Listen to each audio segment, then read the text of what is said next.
It was the winter of 1943. A German recovery team entered a remote Romanian village. They came searching for two missing anti-air guns and the squad that vanished with them. But what they found was silence. The village was empty, lifeless, and at its heart, a blackened church, breathing darkness. Inside, they sat. 9 soldiers in a perfect circle, eyes open, no wounds, no blood, only terror on their faces. Frozen forever. In the center, a note. The sealed thing beneath sings now. We shouldn't have listened. The question isn't how they died. It's who's still sitting among them. We were supposed to retrieve artillery. That was it. Nothing more. January 1943. A frozen pass in the Carpathian Mountains. Our boots sank into knee-deep snow as we marched toward a village called Negru Vale. The wind scraped against our faces like dull razors. The sky above was leaden and silent. Even the crows had vanished from the trees. 2 days earlier, a 10-man flak squad was deployed here to retrieve a pair of 88 mm anti-aircraft cannons left behind during the Soviet push. Radio contact ceased after 6 hours. Now, we were sent to find them. I remember the frost crusting my rifle, the way the fog swallowed sound. My breath came shallow, uneasy. We reached the village perimeter by dusk. The houses stood crooked and broken, leaning into each other like drunks too cold to fall. Not a single footprint. No barking dogs, no firelight in the windows. Beck muttered, "Too quiet." I nodded. "Fan out, weapons ready," I ordered. My voice felt too loud. Inside the houses, plates frozen on tables, chairs tipped, meals half-eaten and stiff with ice. It was as if everyone had left mid-breath. No blood, no sign of struggle, just gone. We kept walking, step by step toward the church at the village's heart. And that's when I saw them.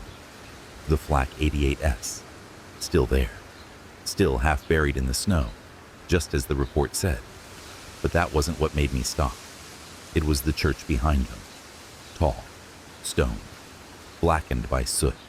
Its Gothic spire pierced the clouds. The Black Church, Biserica Negra. I had heard stories from a Transylvanian rifleman during downtime weeks ago. Jokes about blind monks and sealed pits. At the time, I laughed. Now, I wasn't laughing. The iron gate creaked open by itself, as if it had been waiting. One door of the church hung ajar. Boot prints led inside. None came back out. The moment we stepped through the church gate, the air changed. Colder, thicker, still.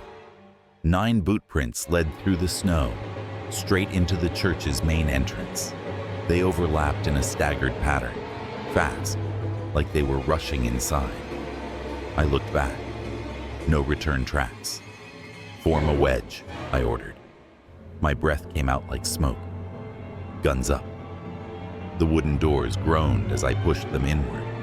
One was cracked, hanging at an angle, as if someone had slammed it open too hard, or too fast. Inside was dark. Not the usual kind of dark, not just shadow, but something thicker, absorbing our flashlight beams into blackness. We stepped onto the stone floor. It was slick with frost. The scent hit us immediately. Wax, rotted wood, and something else, like wet copper. My light swept across the pews, rows of them, undisturbed. Dust in the air, floating like ash. Then I found the radio. A field unit sat near the altar, tipped on its side. The headphones were resting on the floor beside it. One wire had melted, not snapped. Melted, like it had been scorched from the inside. "Looks like they set up here," Beck whispered, kneeling beside it. "But where the hell are they?" A shadow shifted in the choir loft above us. I raised my weapon. "Hold!" Nothing. We moved further in. Cold, deeper now. Our boots echoed across the stone. The beam from Weiss's flashlight flickered. The pews ahead had been shoved aside, forming a wide, empty space in the center of the nave. That's when we saw them.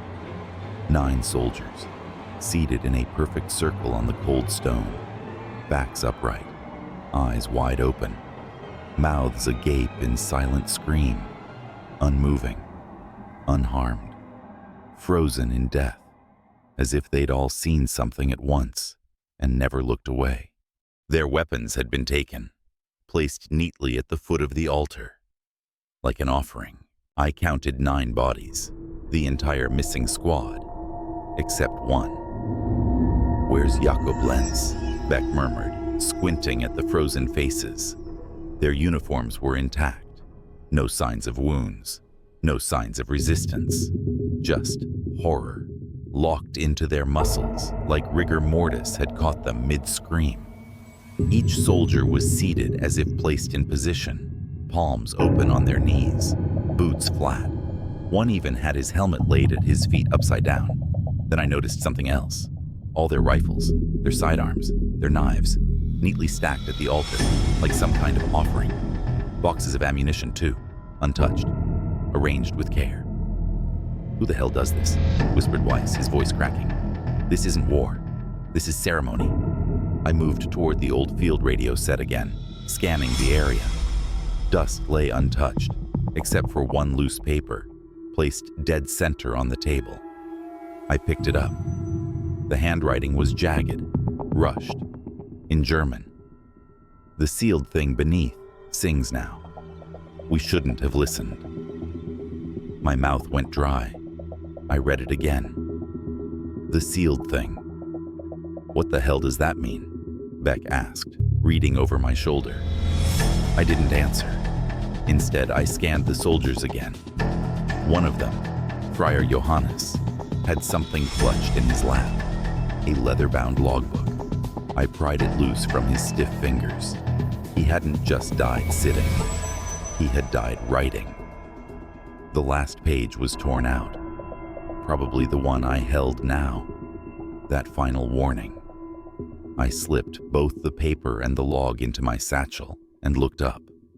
The circle of corpses surrounded me now, their eyes still open, still watching. 9 bodies, 1 missing, and no footprints leaving the church. Beck's flashlight caught something above the altar, a stretch of wall where the plaster had peeled back, old, faded, but still visible. A fresco, a mural painted straight into the stone. At first glance, it looked like a religious scene. Monks in brown robes, hoods low, but something felt wrong. They stood in a perfect circle, hands clasped. Blindfolds covered their eyes. At their feet, a dark pit, not symbolic, but detailed. Too real. A well, maybe, or a hole in the earth. They weren't praying. They were sealing it. Some pressed heavy stones over the void. Others averted their faces, their mouths twisted in fear. "What the hell?" Weiss whispered.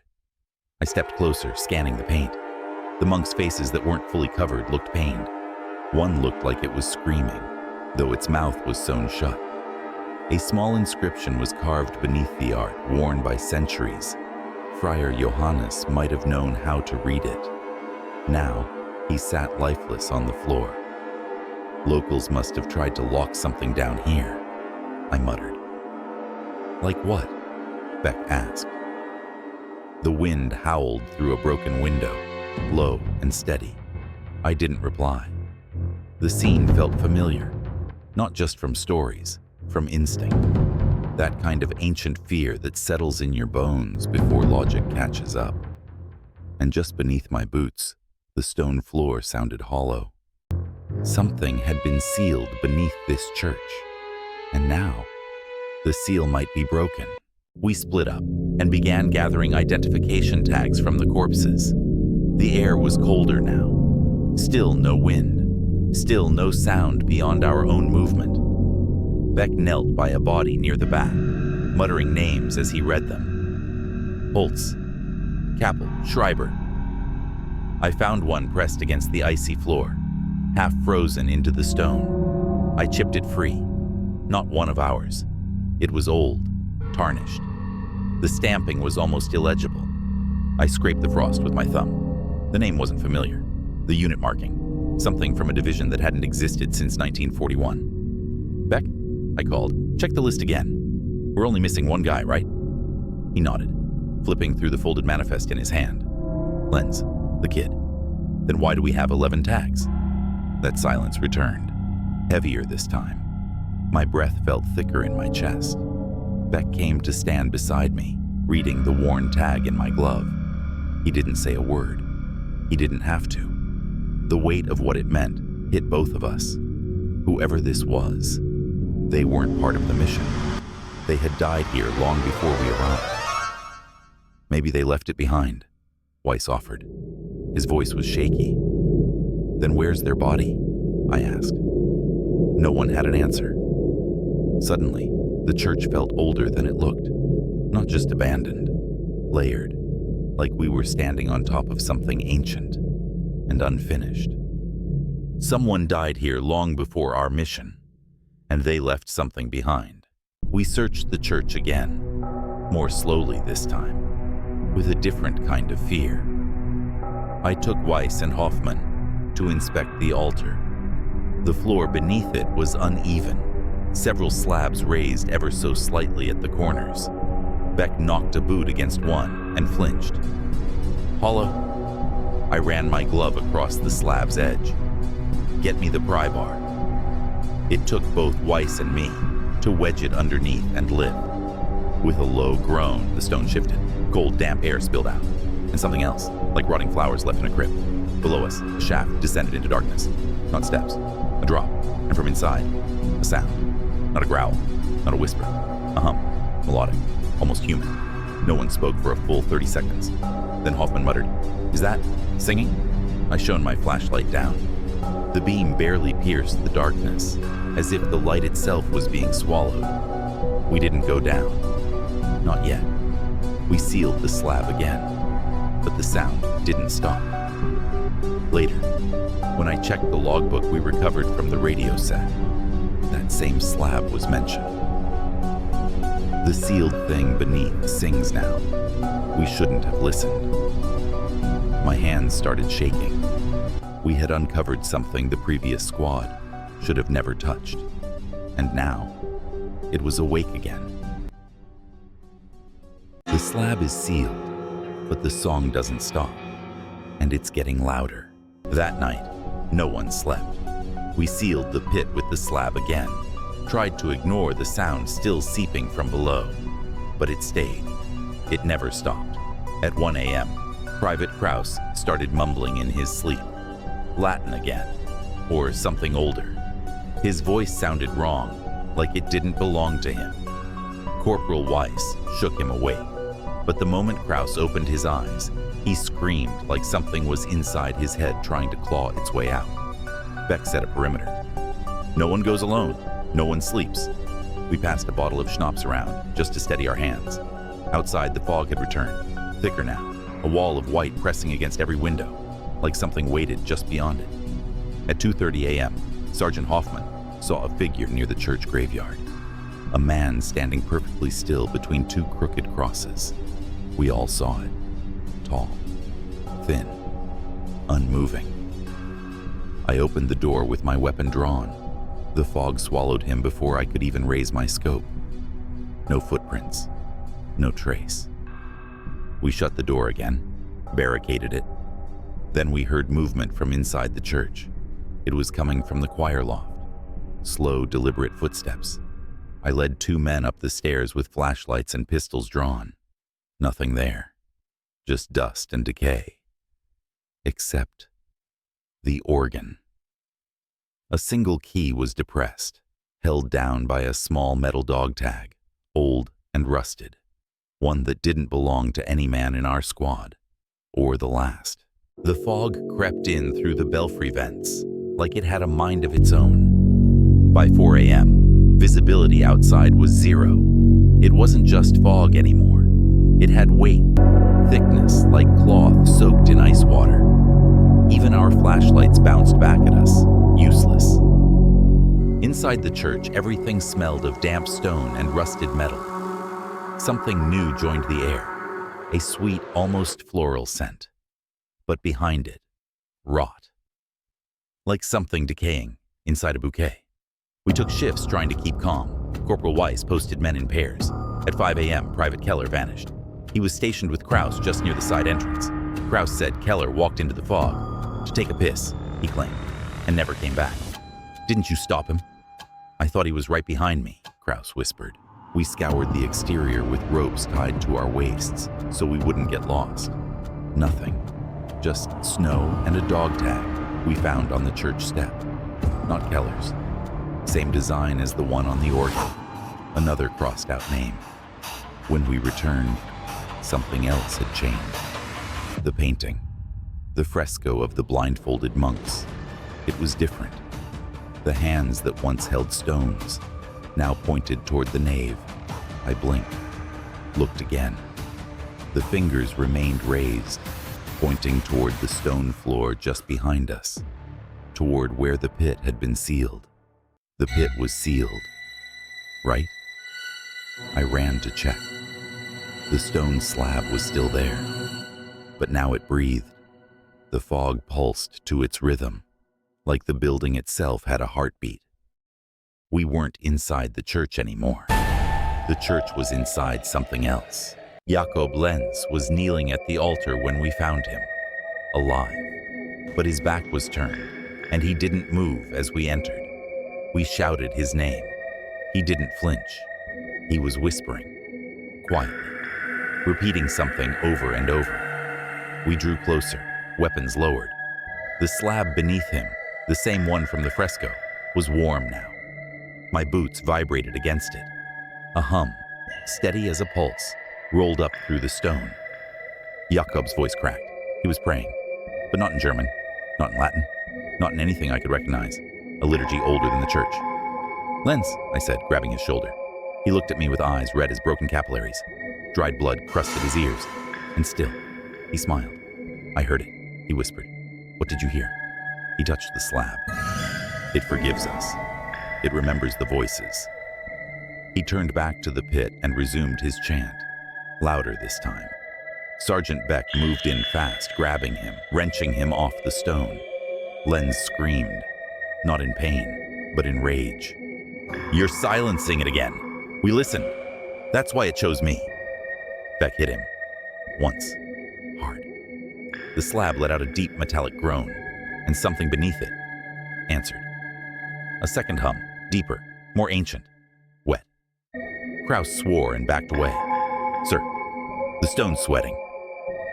He was right. Condensation poured from the slab. It was breathing heavier. Jakob stopped fighting. He stared at me, calm as glass. It was only waiting, he said. Now it knows you too. And with that, the slab began to sing. We bound Jakob's hands with a radio cord. It felt cruel, but necessary.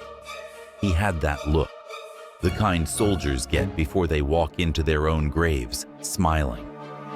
We tried to move him, but he screamed again when we stepped too far from the altar. And then, the church lights flickered, not our lanterns. The stained glass windows glowed, faintly, unnaturally, with no source behind them. Kraus dropped his rifle. Something's forming, he said. The seated corpses, we thought they were dead. We knew they were dead. But one of them twitched. Another leaned forward slightly. Not alive, just rearranged. They were shifting, their boots scraping against stone in the quiet. Slow, mechanical, like puppets tied to invisible strings. Don't shoot, I said. Don't move. Jakob started humming again. The same chant. The dead men were reforming their circle. One by one, the bodies dragged themselves, no breath, no sound, just motion, into perfect positions on the nave floor. Kraus began to hyperventilate. We buried them. I swear to God, we buried them. No, Beck whispered. We found them like this. They were always waiting. Jakob's chant swelled. The corpses finished forming the circle. One space remained open, exactly where Jakob had been seated.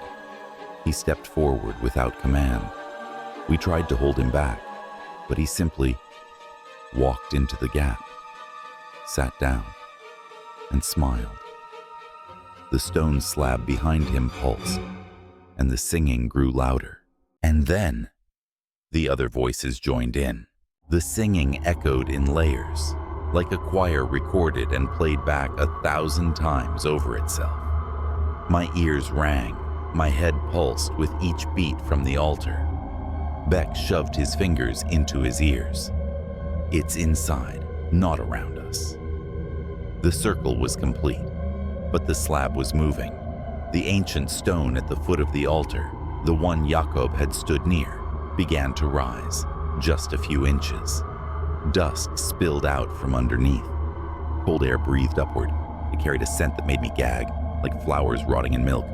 I stepped forward. The slab wasn't being lifted. It was breathing. I knelt and looked closer. Veins, hairline cracks pulsing faintly like capillaries under skin. The stone itself throbbed to the rhythm of the chant.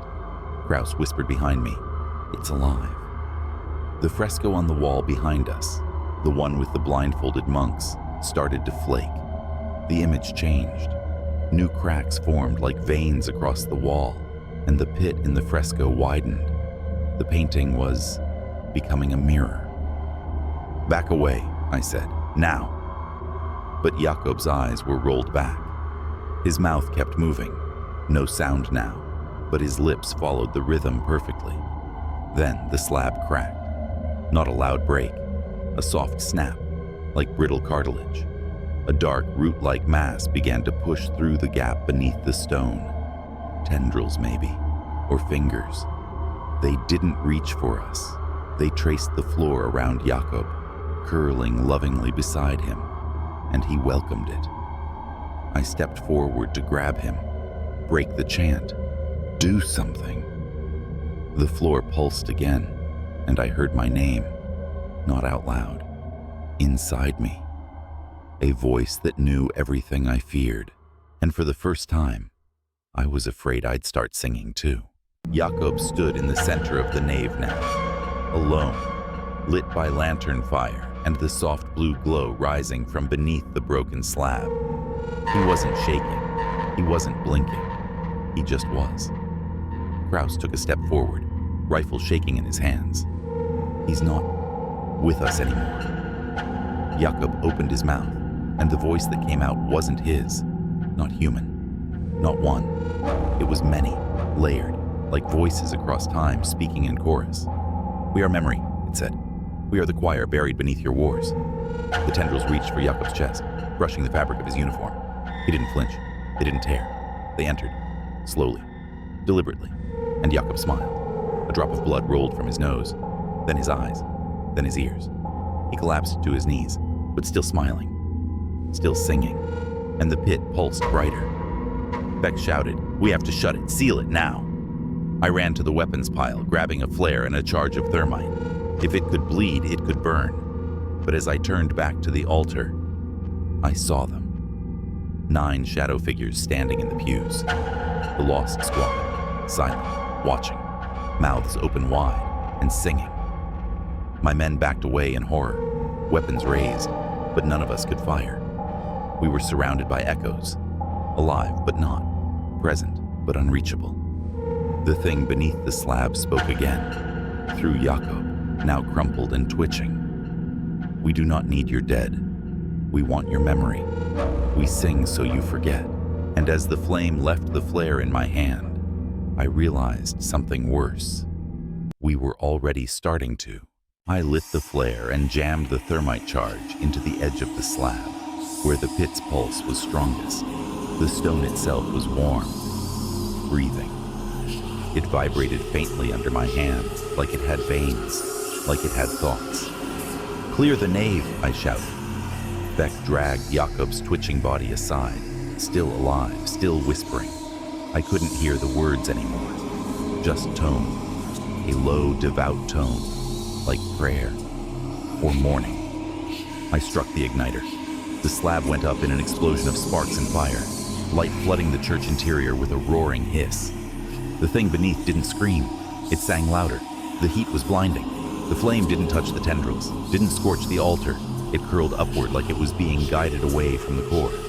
The shadows in the pews began walking forward. Slow, synchronized, eyes blank, mouths agape. Kraus fired. Once, twice, no effect. Rounds passed through. They weren't meant to be stopped. They were meant to observe. Suddenly, the mural on the wall, blind monks sealing the pit, peeled and cracked as if reacting to the heat, to the breaking of whatever sacred seal it once held. And behind that mural, black stone, inscribed with runes we couldn't recognize. I saw one phrase over and over again, etched in a spiral. What you hear hears you. I dropped to my knees, pressing my palms to my ears. It didn't matter. The sound wasn't in the air anymore. It was in me. Jakob's eyes shot open, and this time, he was looking straight at me. Jakob's body convulsed, spine arching unnaturally. His lips moved, but the voice that emerged wasn't his. It was older, ancient, male and female at once. The seal is broken.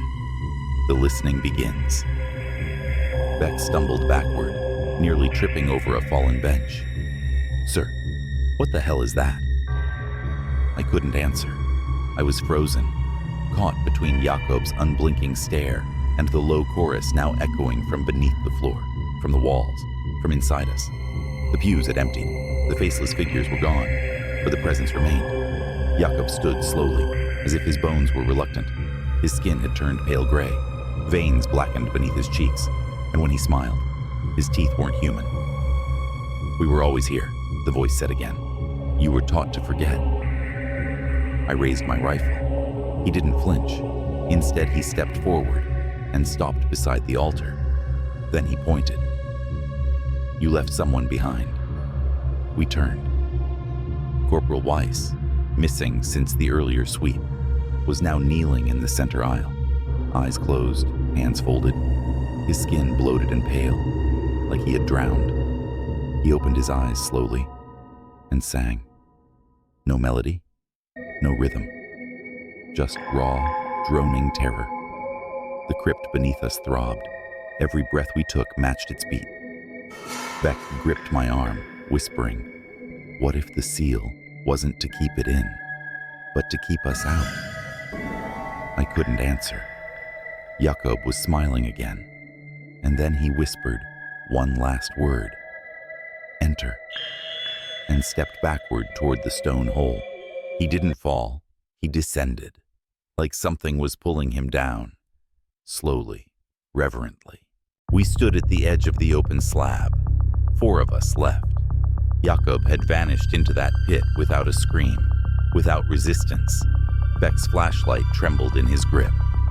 Sir, orders. I couldn't speak. I just nodded. And we climbed down. The ladder was iron, rusted, ancient, but it was there, as if always waiting. Below, the stone walls sweated. Not water, something thicker, almost like sap. The air was moist and sweet, like rotting flowers left in an unlit chapel. Our boots echoed, but the echoes didn't match our steps. The tunnel narrowed, then opened. A circular chamber, candle wax hardened on every surface. Bones, small ones, lined the alcoves, and in the center, a black monolith, carved with symbols that pulsed red like embers, a heart trapped in stone. Jakob stood beside it, still smiling. He wasn't alone. 4 others, silent, rigid, familiar faces, Vice Keller, even Sergeant Holtz, all standing as if caught mid-breath. Jakob raised a hand. The monolith responded.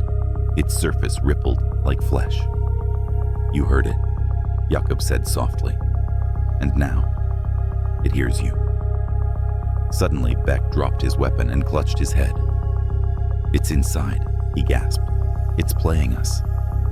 The walls began to chant. Not voices, but vibrations. Our thoughts weren't our own anymore. Private Lehman fired wildly. His shots vanished into the black. I reached for the thermite charge in my belt. Jakob stepped forward. Burn it, and it becomes memory. Let it live, and you forget. The monolith breathed. I stared at my charge. Beck looked at me, eyes full of blood, and whispered, "Make it remember pain." I triggered the fuse. The chamber lit up. Jakob didn't scream. He laughed and vanished in the fire. But what rose from the monolith wasn't him. We crawled from the hell we'd unleashed. Beck was gone, taken or lost to whatever Jakob had become. Lehman couldn't walk. His legs wouldn't hold him anymore. I led them back to the surface. The snow felt wrong, soft, too soft for winter. Everything was quieter. The wind, which had once howled, now only whispered. We passed the black church. The door was still open, but the stench inside had gone cold. No bodies, just echoes of what had been. I caught my reflection in the glass of the radio unit, but it wasn't me I saw. I couldn't recognize myself anymore. I was still shaking, still hearing whispers in my skull. You heard it. The hum never stopped. We'd burned the thing, but it didn't matter. It was already waiting. We reached the edge of the village as dawn broke over the Carpathians. Light touched the steeple of the black church, but it cast no warmth, only shadow. I set up the long-range field set near the transport truck. Lehman sat with his back to the ruined chapel, eyes closed, lips moving like prayer. Static greeted me first, then the faintest signal cracked through. I reported everything, except the truth. I gave names, coordinates, status of the mission. My voice, it didn't sound like mine anymore. Then the operator on the other end said, "Understood. Extraction in 36 hours. Do not engage further." I stared at the speaker. "What do you mean further?" There was a pause. "Do not enter the church again. That order has historical precedent." The line went dead. I stared at the church. They knew. They always knew. And Jakob? We still hadn't found him. But I felt him, behind my eyes, waiting. I returned to the nave one last time, alone. The church doors hung in the same half-open state, the altar still dusted in frost. The pit beneath it had been resealed, stone pushed back over something that should never have breathed. But there, on the circle where the bodies once sat, was a single new item, a journal. It hadn't been there before. Not our unit's logbook. Older, water-worn, pages blackened by time. I flipped it open with shaking hands. German script, pre-war, an entry signed by an Oberleutnant dated 1916. 7th day. The singing has returned. Lens has begun humming again. I fear it has marked me. My breath caught. Another Jakob lens. Same name, same pattern, same fate. Had we just stumbled into its cycle? Was it us, or were we just next?